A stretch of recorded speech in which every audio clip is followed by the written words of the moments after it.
Dating apps are scary places to be. One second you're online and the next you're on a date being abducted by 3 big buff men. So here are 7 types of people you'll come across on dating apps. Number 7, the catfish. You're swiping on a dating app with no progress, but then you see the most beautiful girl you've ever seen, so of course you swipe right. It's a match. You think you hit the jackpot, so you set up a date and now you're waiting patiently for her to arrive. The next thing you know, Al Weezy stomping through the door. Please God, please God, please. This has gotta be one of the biggest fears of being on a dating app. Like, what are you even supposed to say to someone like that? Oh, you don't look like your pictures. Bro, if I say that, forget the dinner, she about to eat me. I never really understood catfishes. Like, if you're ugly, it's fine. You can always make up for it with personality and physique. Well, there's always personality. These people are really insecure with themselves, or they're just trying to scam you. The amount of times I've heard of old people talking to a Russian model asking for money for a flight to go visit them, and they believe them. Bro, it's a 40-year-old man living in his mother's basement looking for a little extra cash to make. In our era, catfishing is at an all-time high. You got AI turning Optimus Prime builds into the finest big booty Latinas. The best way to make sure you're not getting catfished is probably FaceTime, and even then you never really know. Number 6. The stalker. These people are some internet detectives, and I get it, we want to know everything about the person we like, but this is a whole nother level. They know everything about you before they even match with you. You played basketball in high school? They knew that. You went to a party Saturday? They knew that too. They'll intentionally use this information to bring things up and see if you'll lie about it. They might even go as far as to see where you live and even finding out the layout of your home. These types of people are really easy to get along with because all of a sudden their interests and likes are the same as yours. Good luck trying to block them because they'll end up finding any and every way to contact you. Facebook, Instagram, email. If nothing else works, they'll start reaching out to your friends. The best comparison to these people is Joe. I mean, they might not kill you, but kidnapping is definitely in the picture. Number 5, the love bomber. The love bomber will quite literally bomb you with compliments. They will use their words to try and make you feel good, which in return makes you like them. This technique usually works on people who don't receive many compliments.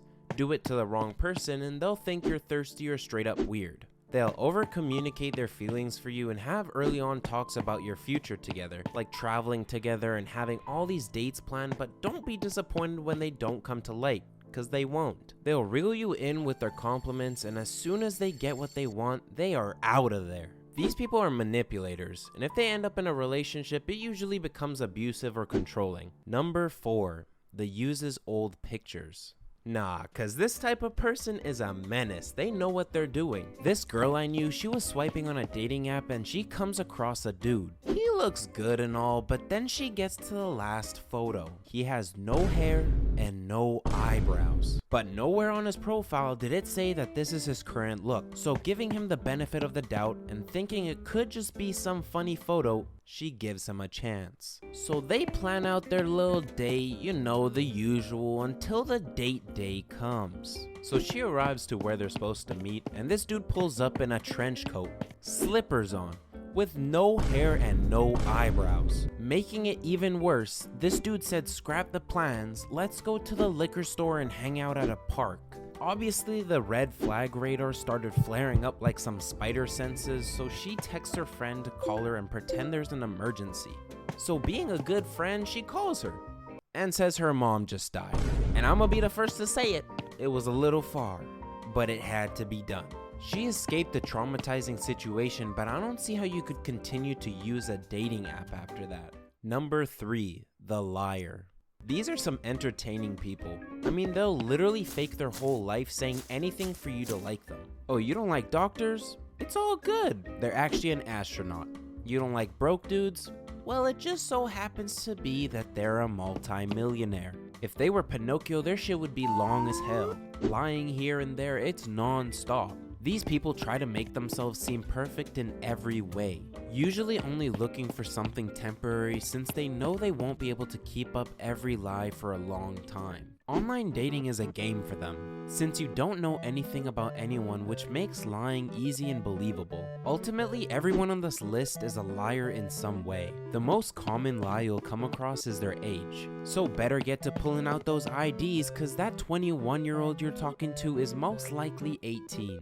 Number 2, the couple. Looking for a third, or fourth, or maybe a whole gang. If you could describe the couple in 2 words, it would be freaky and weird. In the pictures they have, they usually look a little odd, almost like they're on drugs. And they'll use the craziest filters. They got the black and white one, beauty filters, and the devil horns. You can already tell by them being on the app that they are bored and need something to spice things up. They have probably tried everything you could think of. Yes, everything. Then you got the more low-key couples. These ones have separate accounts trying to find their next prey. With these ones, you won't even realize they're in a relationship until you get to know them better. And if you somehow find yourself reeled in, good luck, cause you end up in scenes straight out of 50 Shades. Number 1, the mom/dad. Nah, cause what are you even doing on here? It's so odd when you see someone on a dating app and they could literally be your mom or dad. And shit, sometimes it is. There's been many people who find their parents on a dating app, and I couldn't imagine how awkward that could be. Like, what unholy situation put you in the circumstances to try out a dating app? I'll give you a little slack if it's Facebook dating or one of them older people apps, but when you see them on some of the more popular ones, it's mad weird. And to make it even worse, they be sliding the age range to the minimum. They all have the same story, always saying they're going through a divorce, and it's guaranteed that they have some children. Click it, click it, click